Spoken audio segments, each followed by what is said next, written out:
I am so excited for all of you today. This episode is so fascinating. We have Matt Zemon, who has a master's in psychology and neuroscience, and we're going to deep dive into psychedelics and plant medicine.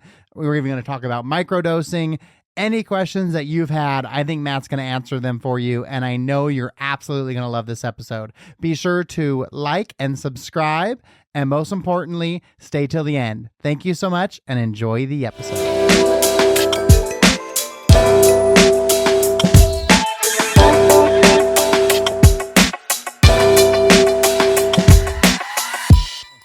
Wherever you are and however you are listening to us today, I am so glad you are back. I promised in season 2 to bring incredibly interesting people, and today I deliver in a big way. I've got author and a leader in the psychedelic health healing space. His name is Matt Zemon. Matt, thank you so much for being here with us today. Cody, I'm psyched to be here. Thanks for having me. As I was going over all of your stuff, I was like, man, I just can't wait to jump into this. And I don't know where the best jump in spot is. So maybe you can tell me, like, what's the best way to start to talk about this journey and this experience and this thing that you're building is? Where do you like to start? Oh, I think I love to start with there's all different ways to access these medicines. So there's no one right way. There's people who approach it from a medical perspective and they're looking for like legal ketamine. And there's others who are in the decriminalization and often approaching this recreationally. And then there's others who are looking for something more spiritual and how these tools have been used for thousands of years. And then there's others who are coming more to a retreat or looking to get away and experience these. All of those are good entry points. And actually, I want to reverse what I just said. And the biggest thing I want to get across is that psychedelics don't cure anything. They are a catalyst. They're a catalyst for change, regardless of how you enter this. But it's you with this who is actually doing the work. The psychedelic, the entheogen, is just a tool to help put you into a place to remember who you are and to find that inner voice. And I think it'd be great for our listeners when you talk about psychedelics, because when you say that, like, my mind just races into all these different places. What specifically are you speaking to? What are your preferred, what would you even call them? Substances that you work with? Yeah, or medicines is in the tradition that I work in.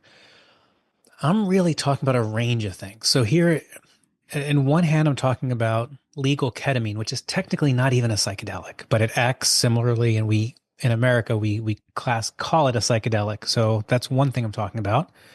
I'm talking about plant medicine, things like psilocybin, which is commonly known as magic mushrooms. I'm talking about ayahuasca. I'm talking about iboga. I'm talking about synthetic psychedelics, and typically that could be MDA or MDMA. It can be DMT. It can be 5-MeO DMT.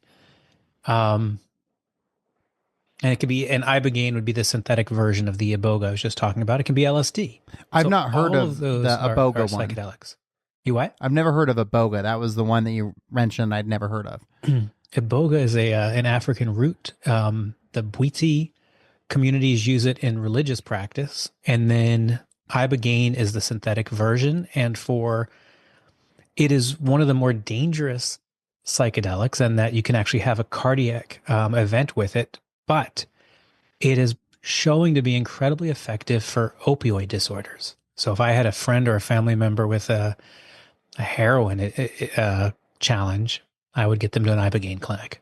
Okay, interesting. Something else that I found interesting and like preparing for the meeting with you today is that you also have a master's in psychology and neuroscience. And I think that oftentimes you talk about plant medicine or ancient holistic healing. I don't know that I would necessarily see that person as with like a scholastic background in psychology and neuroscience as well. So I think that's kind of cool. I don't know that I've come across someone who's in this space like yourself who also has that traditional education. And so what came first for you? Was your passion through the traditional education first, or was it the plant medicine? So it's kind of a funny story, Cody. I stumbled into this by accident. I was not a drug user. I was I was just kind of a business person. And some friends invited me to a guided magic mushroom journey, and I said no. I don't do those things. But they nudged me, told me I love learning, I love travel. This is kind of the biggest trip I could go on. And something inside of me said yes. And in that very first experience, it just changed the way I looked at the world. I reconnected with my mom who died when I was 22. I'm sorry, I was 22, she was 49. I felt so incredibly safe and loved. And then I realized, oh my gosh, I don't feel that level of safety and love in my everyday life. And I had insight after insight after insight. And I left that experience knowing I need to know more about this. So then I went back to school to study psychedelic medicine, and that's the master's in psychology and neuroscience. And then I also traveled extensively trying different psychedelics from different types of practitioners. From on one hand, there would be taitas and shaman and maestros, and on the other hand would be MDs and PhDs, and just tried to experience many of these different molecules and see how they made me feel and see how they expanded my mind. That's so fascinating. It's I feel like it's becoming much more common for people to have had those experiences. And I read a book called To Shake Your Sleeping Self, and it was about a gentleman who, do you know the book? I've heard of it. I've not Okay, read it. so he rode his bike from Oregon all the way down to Patagonia. And on this journey, they ended up, I think they're on like a hillside in Argentina or somewhere. And I'm not great at geography, so if that doesn't make sense, pardon me. But they ended up doing mushrooms like in this field in the skies. And I thought like, wow, that sounds really cool. I would totally do that. But I also don't do drugs. And so I've never done it because one, it feels like wrong, even though I know it's not. But yet there still is that like that weird sense for me of saying yes to it, kind of like what you had described. And then I think there's another part of me, because it is something I genuinely am interested in. That's why I'm so excited you're here today, and something I want to do. But yet I have this sense of fear from it. Like I'm afraid of the experience, and I don't know what that stems from. But I know that I have a fear that exists. Well, Cody, I mean, that is very, very normal. We've had 50 years of prohibition and propaganda. And I'm not saying that in a conspiracy theory manner. It's we were told that all drugs are bad. They're going to fry our brains. They're going to lead to addiction. That there's no medical purpose. We were told that all these drugs are kind of the same. They're in the same category. So heroin and meth was the same as psilocybin. And what we're seeing now with over 200 universities studying these compounds again, we're seeing over and over that most of these psychedelics that I'm talking about are non-addictive. They are non-toxic. There is risk, as there is with any medicine, but as a relative risk, it's lower than many medicines. So that we have the opportunity with information to pay attention to three things: source, where did your medicine come from? Set, what is your mindset? And setting, what is the physical environment? To really pay attention to those three things. And if we do that, we have really minimized the probability of having a bad experience. What was number two? So it's source, then set, your mindset. Oh, mindset. And setting is the physical environment. Okay. So I want to just sit on this for just a second. When there's a lot of people who talk about how safe these medicines are, and I want to be careful with that word. And a lot of times they point to the study by a professor at Imperial College, a guy named Dr. David Nutt, who said, let's classify drugs. Let's forget how they're classified, and let's just look at danger to self and danger to others. And on the far left-hand side of his chart, the most dangerous drug to self and others is alcohol. It's like a 72. And then you work your way down past drug after drug after drug, tobacco, heroin, meth. You move all the way down to the right-hand side and you get to mushrooms, psilocybin mushrooms, and it's like a 6. So there's relatively, it's much safer than many drugs. And a lot of harm can still happen in that 6. So I want to hold both things as true. Acetaminophen, just taking another example, that's found in over-the-counter painkillers. Over 400 people a year die of that in America. So all drugs can be dangerous. Sure. Psychedelics are no different. But if we pay attention to source, set, and setting, we can help protect ourselves. I think I hope it wasn't lost on the audience that professor's name was Dr. Nutt. Hmm. It's a great name for someone who's working in the Right. mental health. That's Hmm. amazing. So are you telling Hmm. me that alcohol was the worst drug? And in his study, and actually a number of studies, it's pretty damaging both to the individuals consuming them and to society as a whole. Do It you think any of that does. has to do with like how available it is, and so many more people are having bad experience with that because it's just readily available everywhere we go? Yeah, and they tried to factor that in, but there's no doubt. And as a culture, I mean, it is so We normalized celebrate it. to sell. Yeah, like let's after work, let's go get a drink, or let's Hmm. this let's you're 21, let's go get drinking. Drinking is so normal. Yeah. And really, if we shifted our language to let's go get into an altered state, let's go, yeah, Not be take present. not be present. Let's go take this drug. We might think about it differently. And then if we look at what it does to the body, what it does to our sleep, what it does to relationships, driving, on and on, there's challenges with alcohol. It's been one of my goals this year was to really, really decrease my level of alcohol because I know it's bad. It's a poison, but I've just enjoyed it for so long and it just was so much a part of the fabric of my life. But this year I was like, no, I'm gonna change it. And so I've not had any liquor at my house since the year started because I've still had it when I've traveled and things. But what's Hmm. amazing is I got an Aura ring. Do you know what the Aura rings are? Yeah, of course. And so to see the impact now of if I do drink, because when you're just doing it, you don't necessarily notice it because it's just a day, it's just another day. Hmm.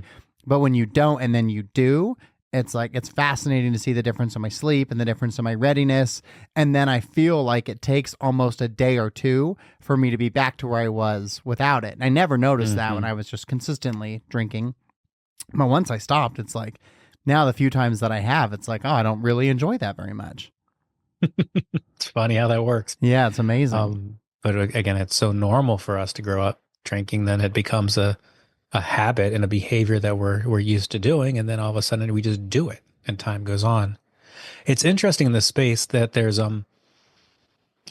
it's there's a lot of research about people who have substance use challenges using psychedelics to break that challenge. And it's kind of counterintuitive in that you would think, oh, wait a minute, I'm having a problem with this substance. I'm going to take another substance.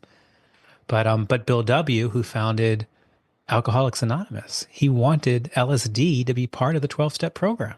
Interesting. Um, he didn't win, but he tried. And his thesis was in the 12-step program, the first step is giving yourself to a higher power. In his language, drunks have a hard time doing that. And LSD could be a forced spiritual experience that can help them with that first step. Interesting. Well, and Hmm. I love what you said about the three things, the source, the set, and the setting. Because I think when I think back to that book, that was like the first time I really opened my mind up to like, yeah, I would totally do that. And Hmm. then it's become more common. And now I've interacted with so many people who have done it and I've shared all these great things. But because my fear is less about, oh, it's a drug and more about like, oh, what am I going to learn? Is there something I'm going to learn about myself that maybe I consciously don't want to know, like what's behind the rail that I'm unaware of that I'm going to find out. And do I want the access to that information? Is that a common trepidation that you find, or am I just an outlier there? No, of course it is. Of course. Am I willing? I mean, this part of this is, am I willing to surrender and see whatever I need to see that this medicine's going to bring up? Um, and I get, I mean, you have a wife and young kids, right? Yeah. Yeah. So you're at a time of your life where on one hand, it's like, well, things are pretty good. And do I want to see whatever's here? Speaking for me, I know that I have become a better father, a better husband, a better brother through this process, but it's a super personal decision, and it's not for everyone to do. Yeah, that's an interesting thing that you say, because I think that some people who have done it have shared like, oh, everyone's got to do it, because they've Yeah, had it's true. these profound experiences, and of course they just want to share that gift Mhm. with others because it was so impactful for them. Yeah, I get it. I get the enthusiasm. I divide that into a couple branches. I mean, on one hand, there are people who are really medically, it's just not a good fit. So if you're a schizophrenic, if you have a close family member who's schizophrenic, if you're bipolar and active mania, if you're young, like in your early 20s, and you have a close family member who's bipolar, probably not the right time either. Um, and then we get into if you're taking different psychiatric medications, there are certain psychedelics that just don't play well. So you have to be really careful about, okay, I'm taking an antidepressant. I really shouldn't do MDMA or I shouldn't do ayahuasca, but I can do ketamine or psilocybin. So just paying attention to those things is important. Um, and then, and I guess from, again, my perspective, it's if somebody, like, it's almost this attraction, not promotion, um, viewpoint where if someone wants to do it and finds that there's always a way to find a way to do it. Yeah. But I don't need to promote it unless someone's asking me about it. Sure. And then I can talk about it. And then even when I talk about it, I try to only talk about it in my experience or the research says, but not you should do anything. Yeah, you're not selling it.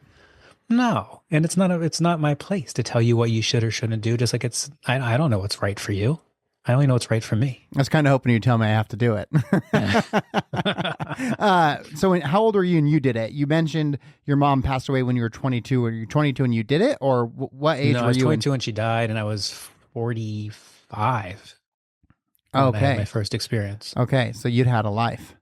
Yeah, I had a full life. Yeah. Yeah. Running businesses and kids and marriage and all of that. And now fast forward a little bit over 6 years, and it's changed a lot of things. But what a wild thing! So now you wild. completely shifted your focus after that experience, and now you're just all in.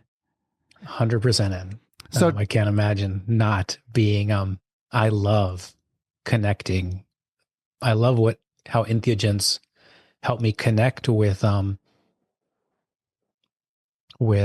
source. I love it as for me, for the lessons I'm learning. I love doing this type of work in community.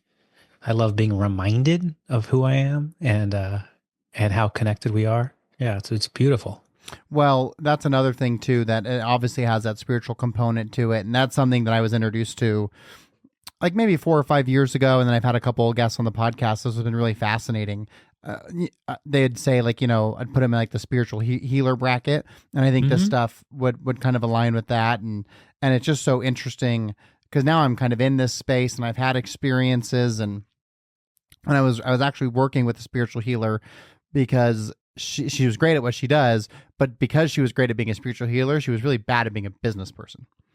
Like I do know that. Like they don't serve the same buckets. And so I was trying to help, because someone says like, I need help. And she's like, yeah, I'll help you.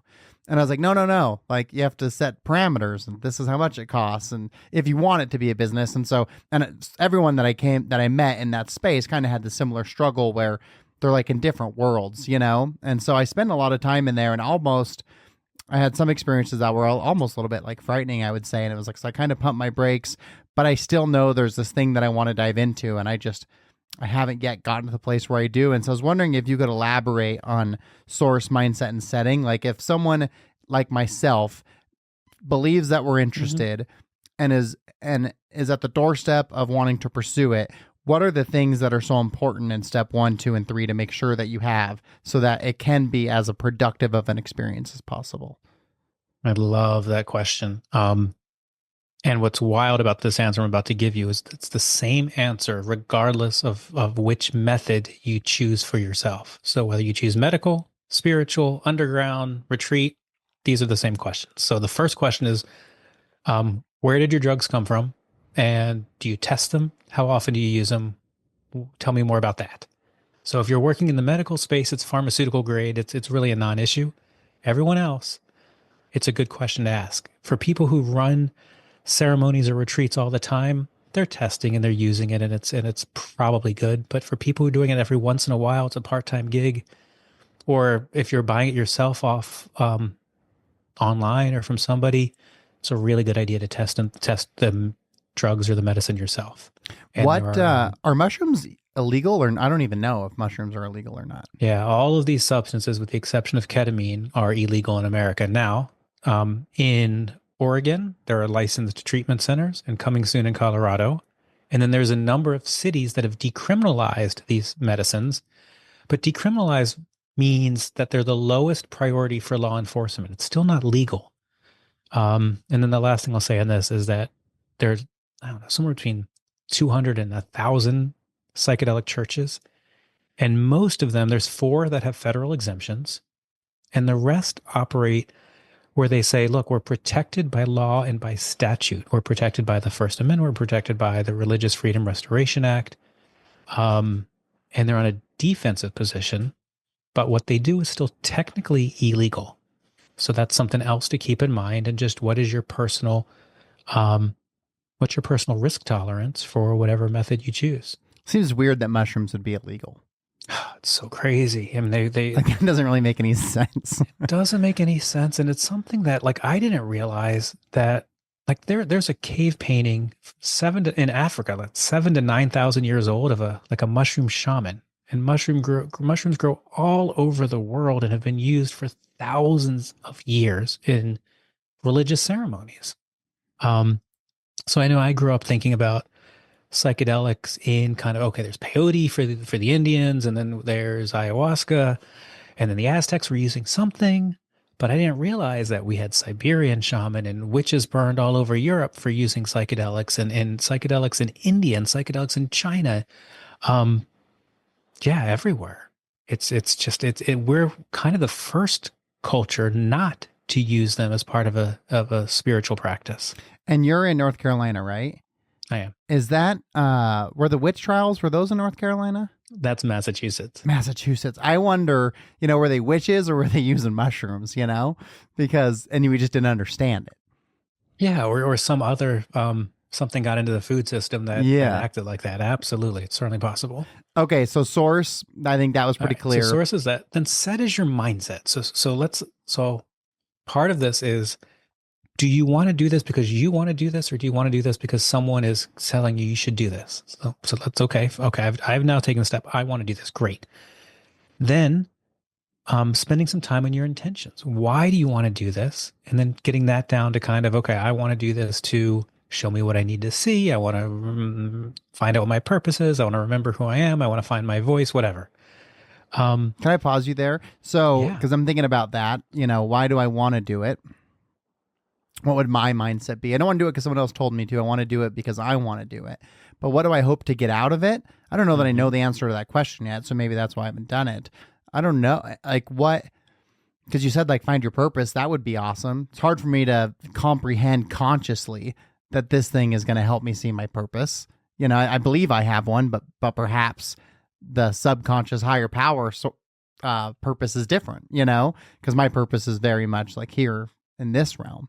And so I wonder if there's a way to help, almost like a questionnaire that I could do to help me figure out like, what are the things that I would be in pursuit of from an experience like this?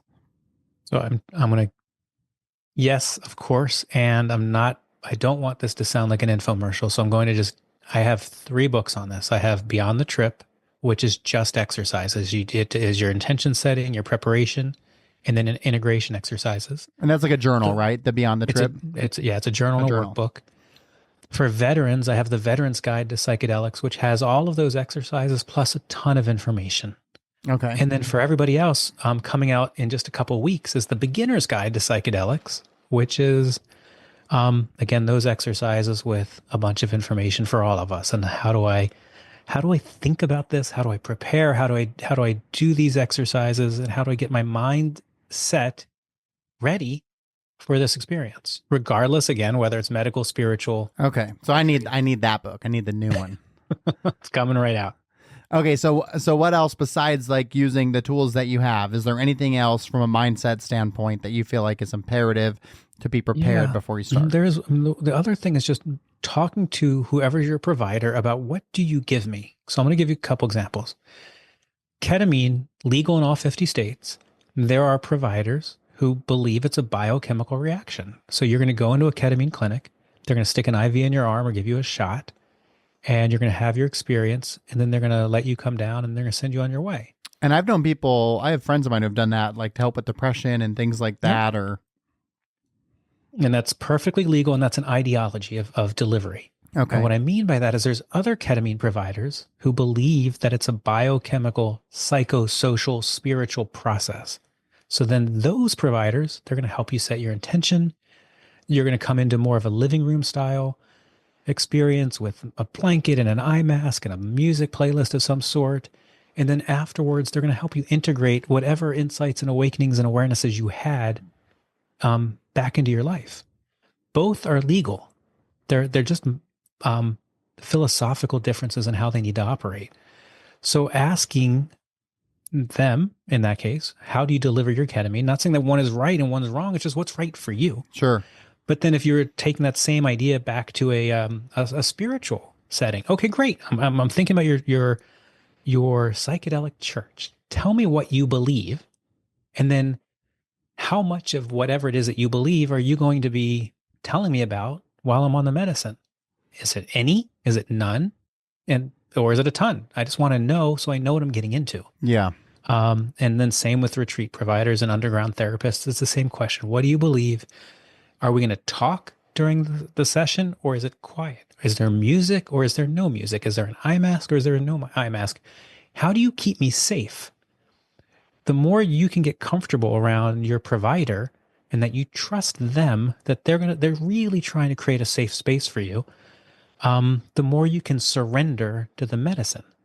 And the more you can surrender to the medicine, the deeper you can go. I feel like you kind of answered my question. One of the questions is going to be, do you feel like you need a guide or someone there to help you? And obviously, based on that answer, you do.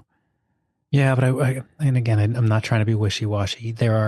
If you're doing a large dose psychedelic experience, what Dr. Stanislav Grof, who's been working in the space forever, thousands of watched thousands of people go through these experiences.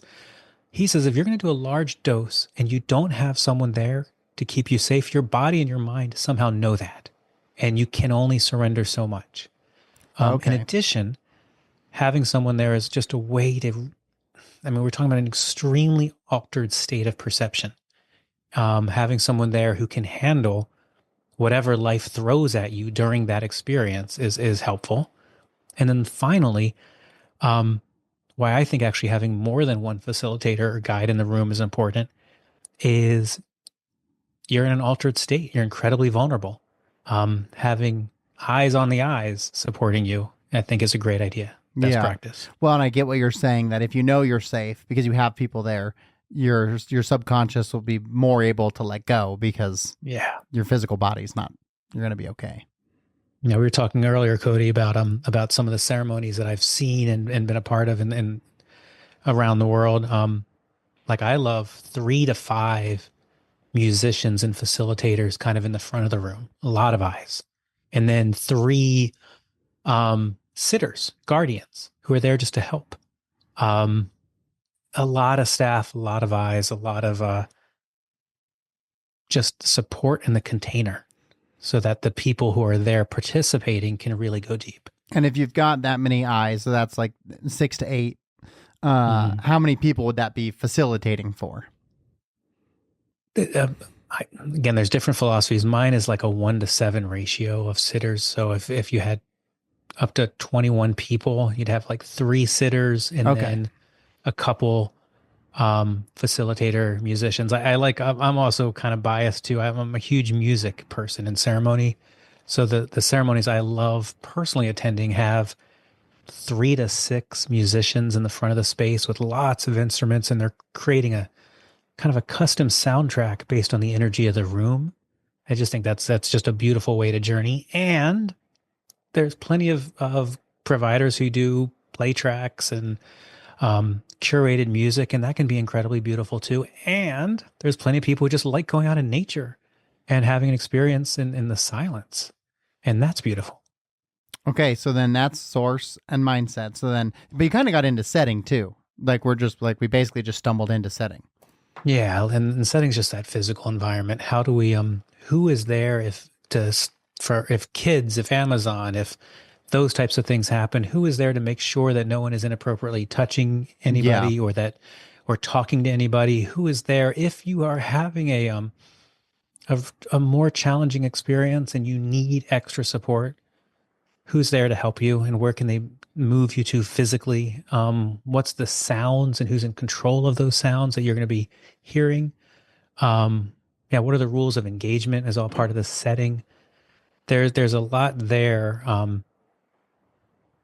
And just like it's little things like, okay, someone wants to go outside and the rest of the group's inside. Well, who's watching that person as they go outside so that they don't go do something that they shouldn't do? Yeah.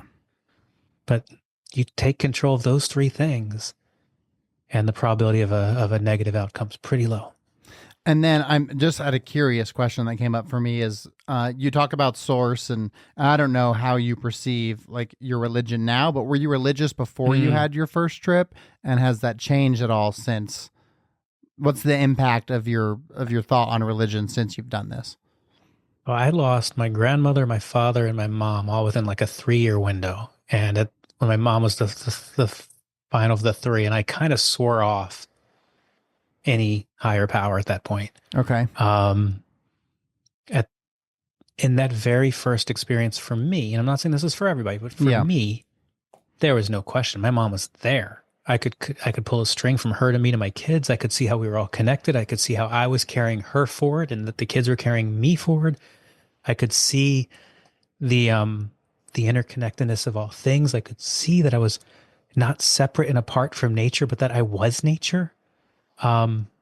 It immediately understood that, of course, I'm a spiritual creature having a human experience. So these are again my knowings. So after I did that master's in psychology and neuroscience, I started a doctorate of ministry program learning about entheogens with Graduate Theological Union and Pacific School of Religion. So I'm again very, very much on the trying to understand more about how these tools have been used historically and how these direct religious experiences are common throughout history. And that's in all traditions.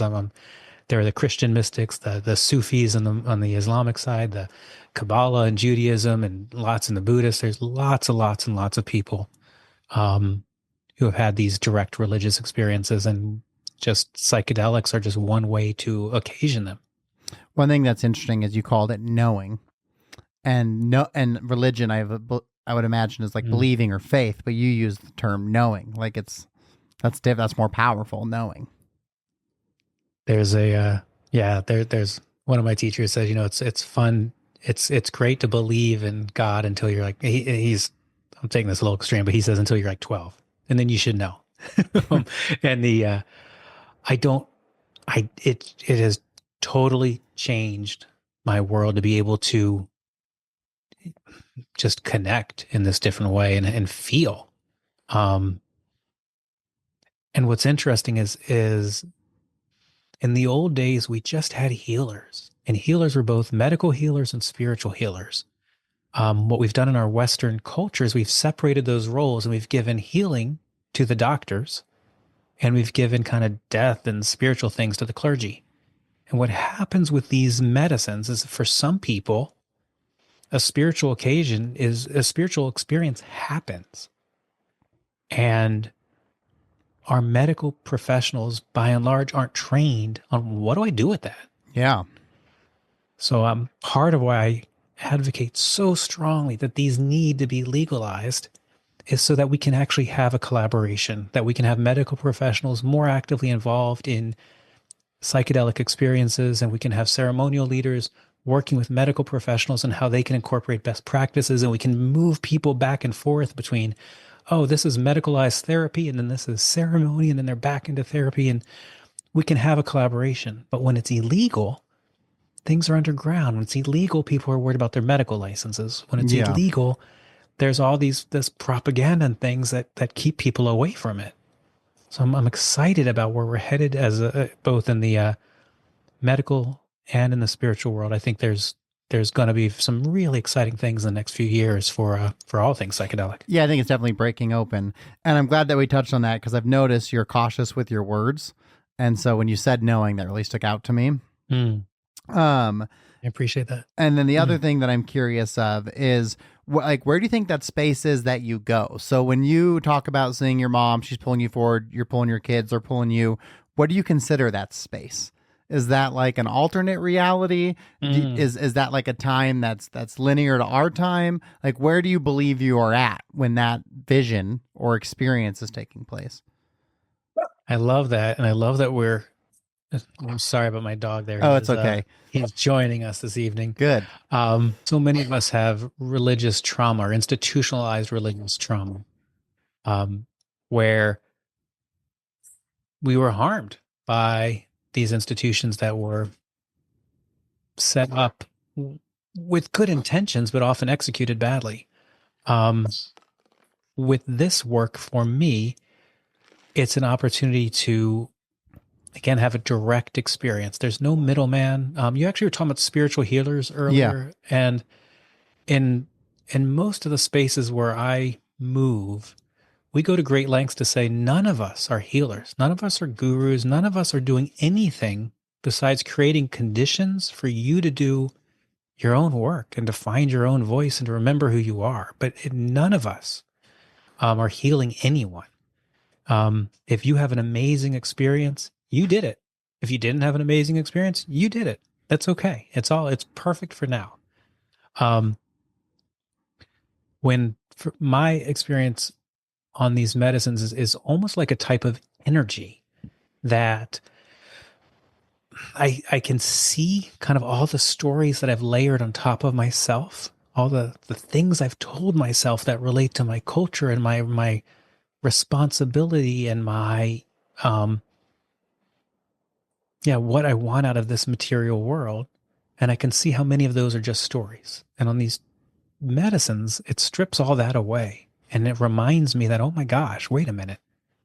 I am right now this beautiful person, but I'm a work in progress. I'm right now worthy, um, and able to love and to receive love. And I'm right now being supported by this whole world. Um, the air I'm breathing, the ground I'm standing on, that I'm a part of. And I really don't need to do anything to be worthy and supported and to not be alone.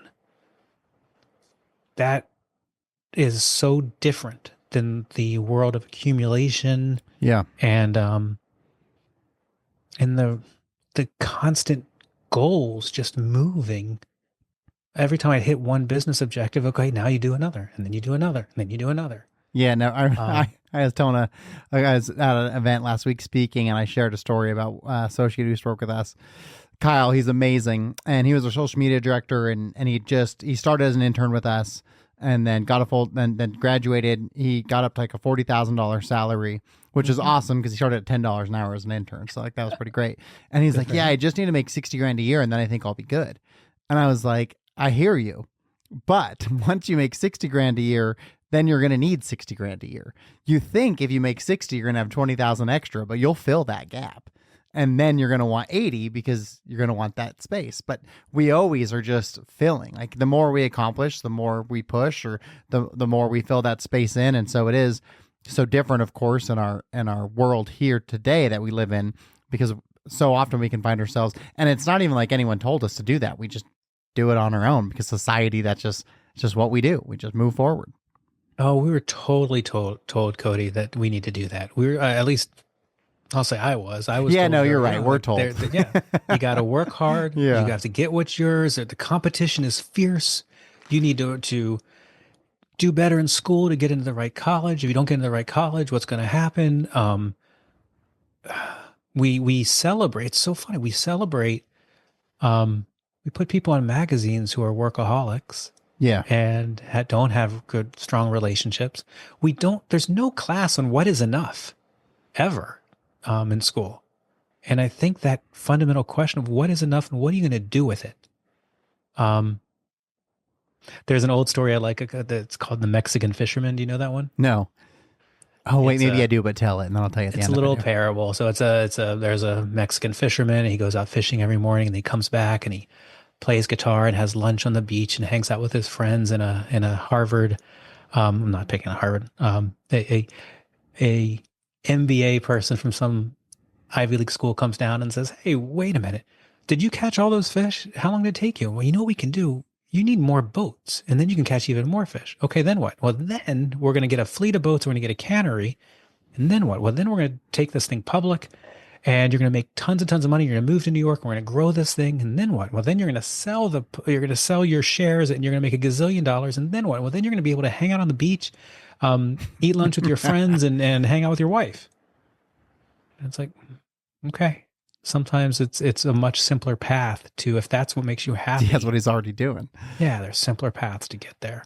It's kind of like The Alchemist. It's a lot like The Alchemist. Yeah. Right? Like he travels all over looking for this wealth, and all along it was underneath the tree the whole time. Absolutely. Sorry, go ahead. I just think that's what I've been surprised about, and what I've loved seeing with psychedelics is that it actually doesn't change who you are. It just reminds you of who you are. Or maybe it even notifies, because how many of us even know? We're walking around being who we think we're supposed to be without ever taking any time to decide who we actually are ourselves. That's it's interesting you brought up that point. When I was in the pursuit of my book, and I was talking about winning the moment, talking about success, and I was having a conversation with a colleague of mine. He was like, what are you doing? I was like, well, I just think that there's this condition we believe that we're after this thing.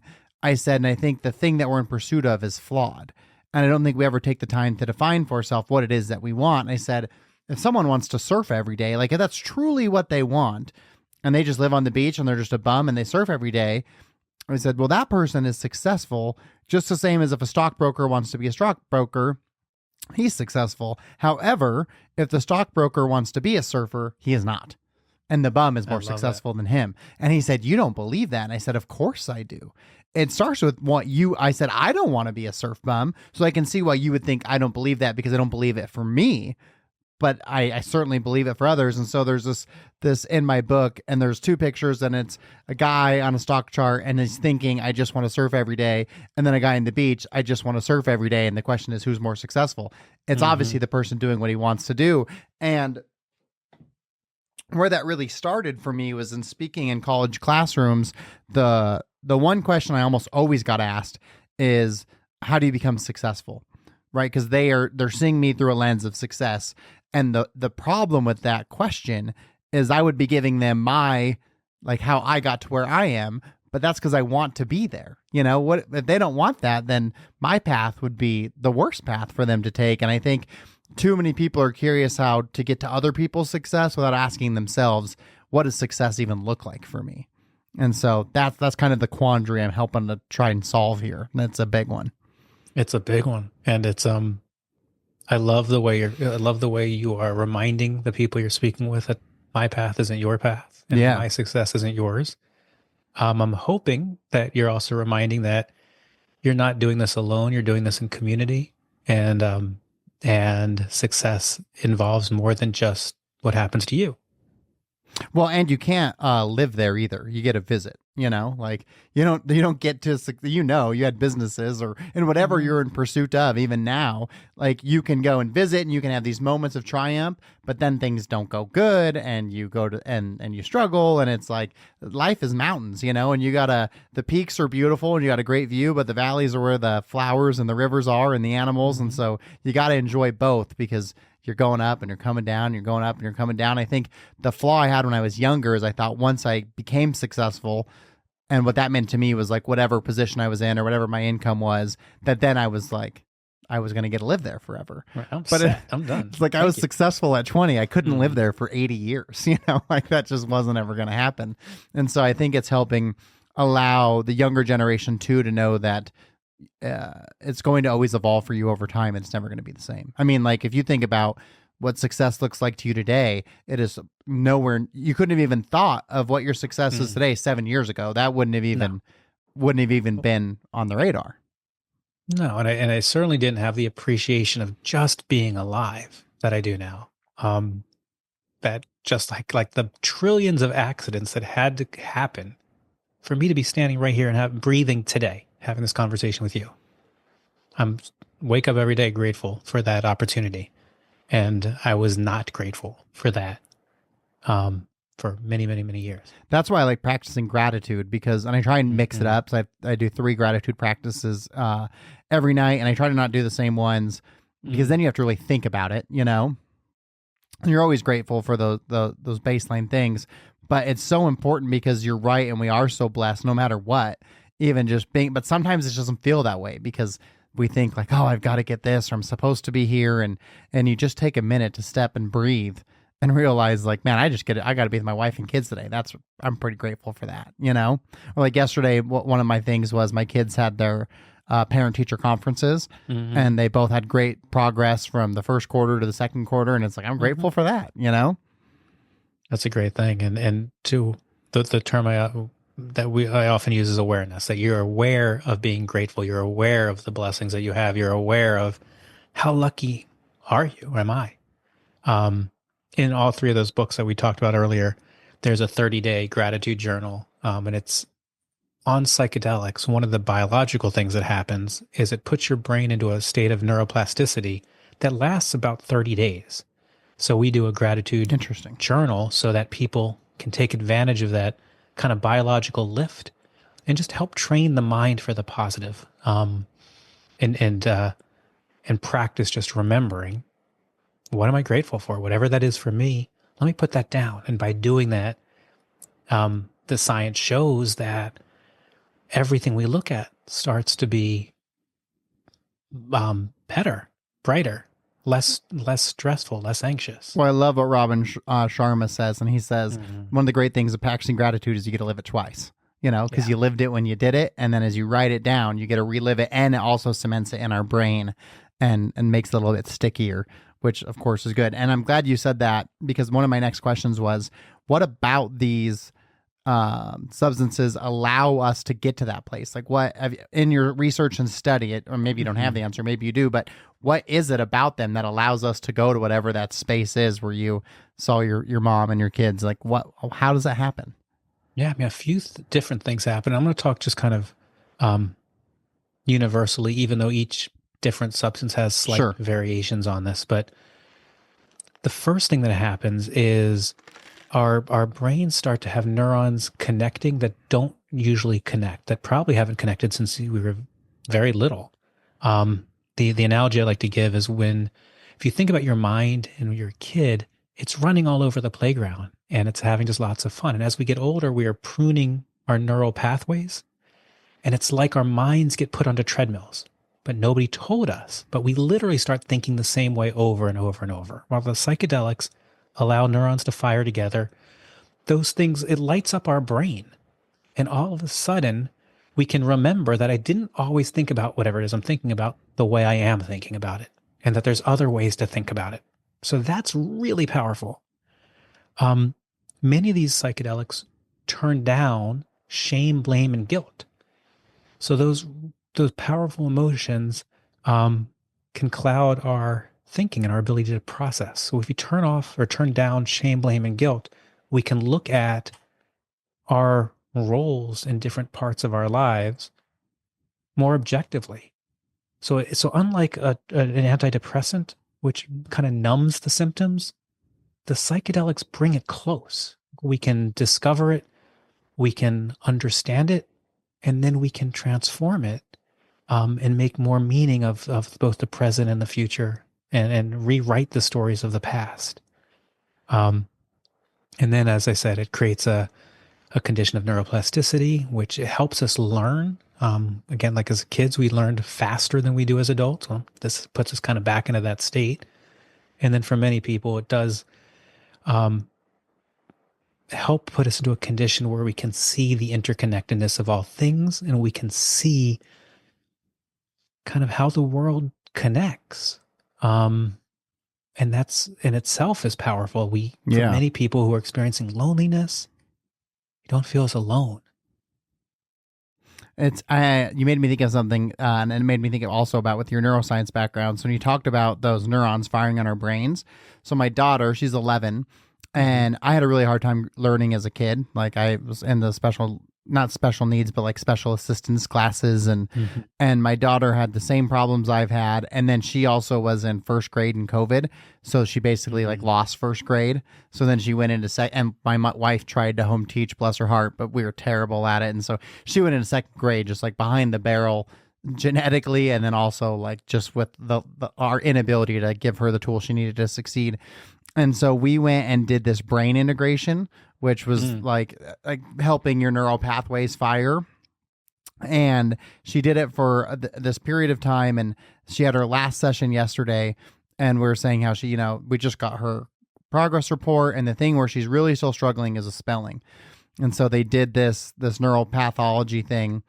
And what she found is that my daughter had a trauma with spelling, which I'm sure is all related to like, her first spelling test in second grade when she had no idea how to do it. And just like the sense of like, I'm not good enough, or I'm, in fact, there's a story in my book that in first grade on my first spelling test, as first graders, you forget to write your name on your paper because it's new.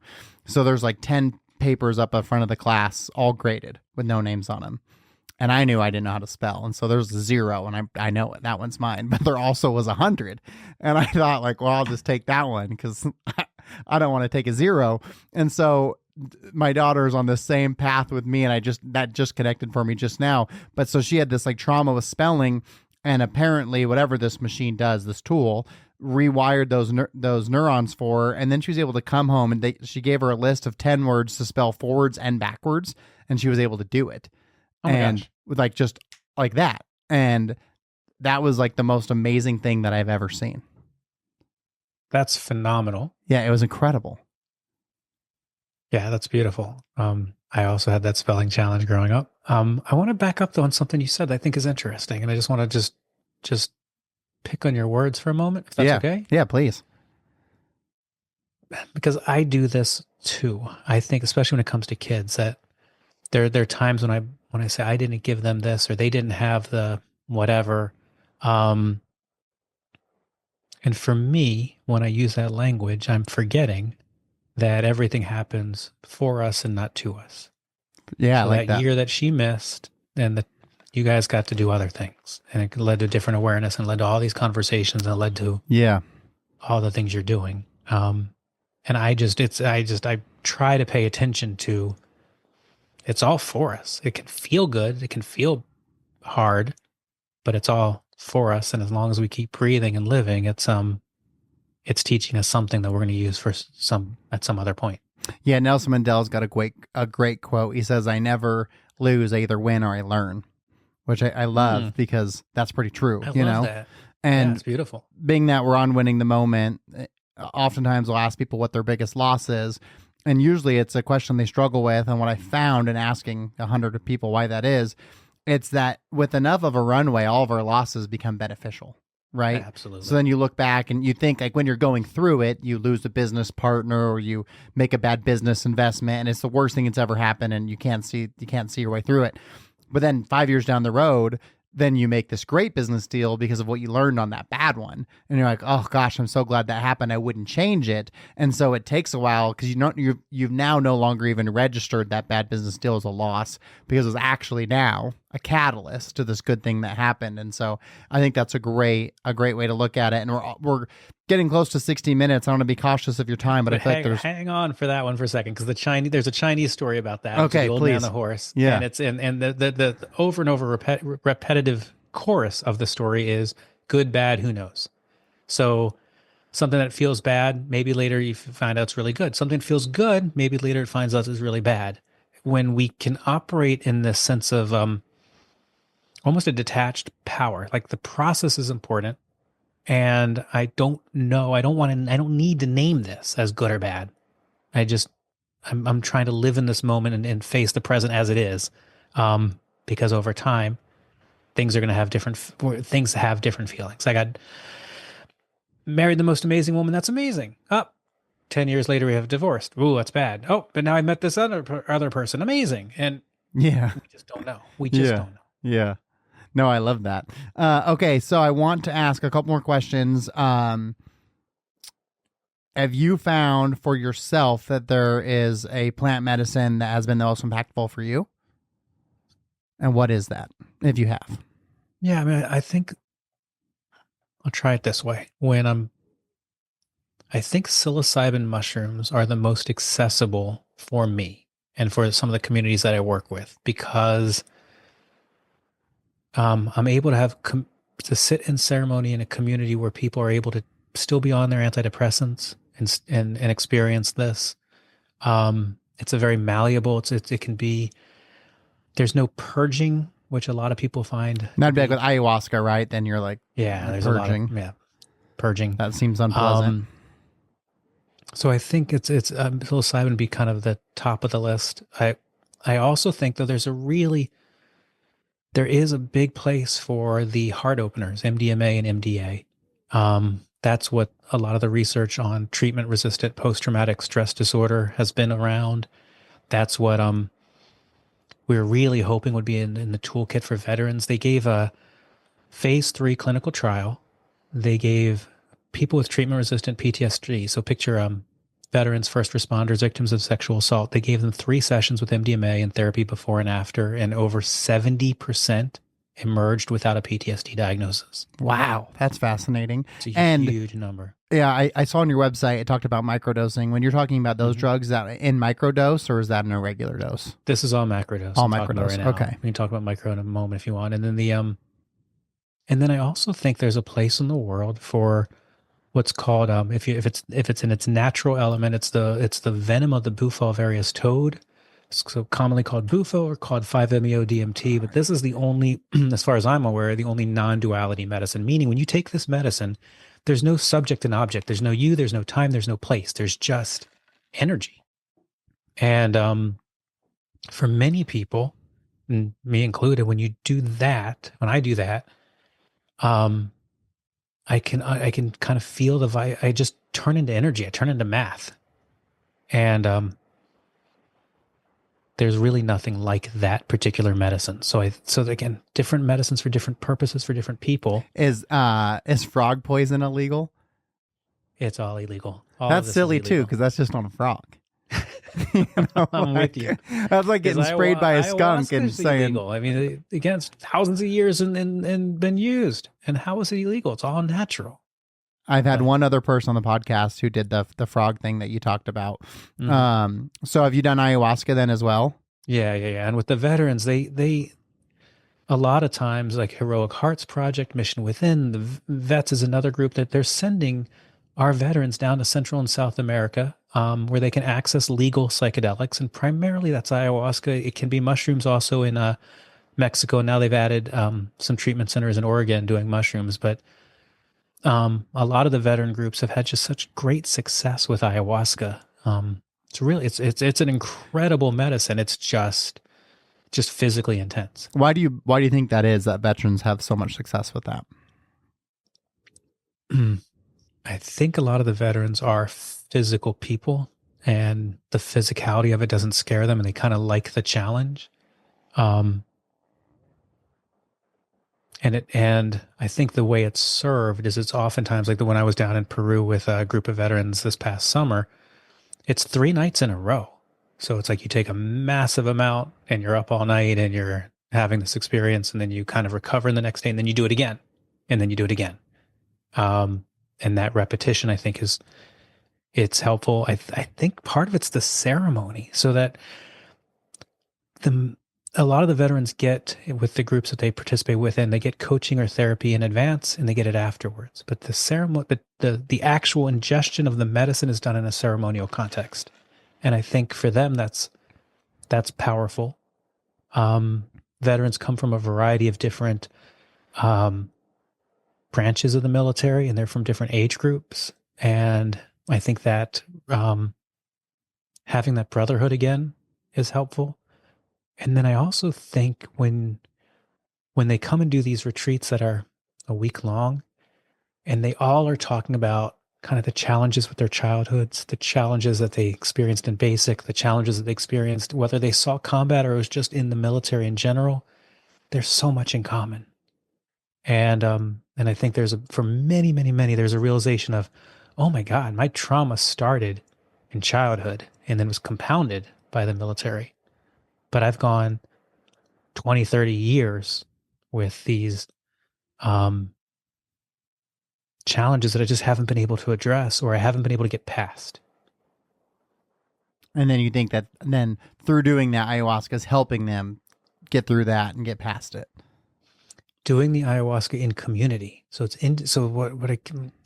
it's individual work done as a group. Why do you think the group aspect is so important? Because it adds a whole nother layer. We are so focused in our culture on ourselves. Yeah. It's all about me and the way I'm thinking about the world. I need to be treated, and I need to be talked to, and I need this. And for many people, when you go into individual psychedelic work, it can be incredibly powerful, but it's a lot of attention on you. Yeah. When you do it in group, I remember that I'm not in this thing by myself. I remember that my learning, healing, and growing is your learning, healing, and growing, and vice versa. I remember that other people have problems. I remember that other people have beauty and light. I remember I can see how we might look like different waves or part of the same ocean. And that community component, that energy moving around the room is part of the healing process that I think in our culture where we are isolated and we work and we stay in our nuclear families, we are forgetting that we are part of something much bigger than just us. Yeah, well, I guess that makes sense too. When I think about like breath work in a group of people performing breath work is infinitely more powerful than doing that same breath work in a room by yourself. Yeah, absolutely. And breath work's beautiful. Yeah, no, it's amazing. So what brought you or what motivated you to write the Veteran's Guide to Psychedelics? What was the energy behind that? I had given a book to a veteran, one of my journals to a veteran who was going off to a mushroom treatment center in Oregon. And when he was there, the leader of Heroic Hearts Project saw the journal and said, "What is this?" And I had happened to have known him as well. And he reached out and said, "I love what you did here. Can you expand it and make it just for veterans?" And where it's all kind of their language, their symbols. And then we have and then they offered a PhD and a therapist who'd been with the VA for 20 years. And they offered a guy named Jared Reinhardt, who is their head of preparation and integration, to help collaborate and make this book really special. That's so cool. And what I thought was going to be kind of a short project took almost a year, but it was just so fascinating to be involved with, and to meet people like Bob Kaufman, who did the Ford. I mean, he's an MD psychiatrist, multiple tours of duty, works at the Intrepid Center of Excellence at Walter Reed, and he believes plant medicine is kind of the future for how do we work with these both active duty and veterans who the existing solutions aren't working. Do you think we do see a change then, like in the laws, like in our lifetime, where that'll... Absolutely. We're seeing them now. I mean, we've had multiple states. We had another church get in federal exemption this past summer. We're seeing multiple states putting up bills to start researching more and having a path. We've seen what Governor Rick Perry of Texas coming out as an advocate for this. Kennedy and the current administration ran on a platform to legalize psychedelics. That's right. It's happening, and it's happening absolutely in our lifetime, and kind of like we're part of it. It's happening now. That's awesome. Well, is there anything that we would be remiss if we left out for our listeners? Is there anything that we didn't touch on yet that you're like, we really can't leave without talking about this? Cody, I think you've done a great job. We've covered a lot of ground here in a little bit over an hour. So I'm feeling that we've covered the basics, and then after if you need more, buy the journal. And you can certainly do that. And if you think of more things that, we could have covered this. We didn't cover just for 2 seconds. We didn't cover microdosing. So let's do that. So for those listening, if you don't, microdosing is when you take a 10th to a 20th of a regular dose. So it's so little that it's either subperceptual, you don't feel it, or it's subintoxicating. You just feel it a little bit. Most of the time when people are talking about microdosing, they're talking about microdosing mushrooms or LSD, although there's a lot of things you can microdose. And then the research is kind of split. There's some research that says, this is amazing. It helps with creativity and connection and depression and anxiety. And there's other research that says it's a placebo. I was just going to say, there's got to be a placebo component to it. If you believe it helps, then it's going to. Yeah. So the research is split. There's groups like the Microdosing Collective that's doing great work, and you go to their website and check out a bunch of the current research. You can go to my site and get a free guide to microdosing. What I will say with that in terms of the protocol, whether you do what's called the Fadiman protocol, which is you do it on day 1, you let it be in your body on day 2, it comes out on day 3, you do it again on day 4, or you do what's called the Stamets protocol, which is you do it 4 days in a row and you take 3 days off. Regardless of what you do, please take a break for 2 weeks every month.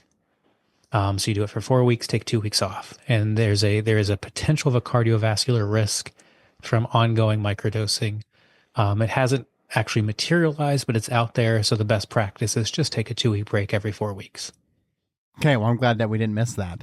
Last question I have for you, Matt. Sure. How do you define success?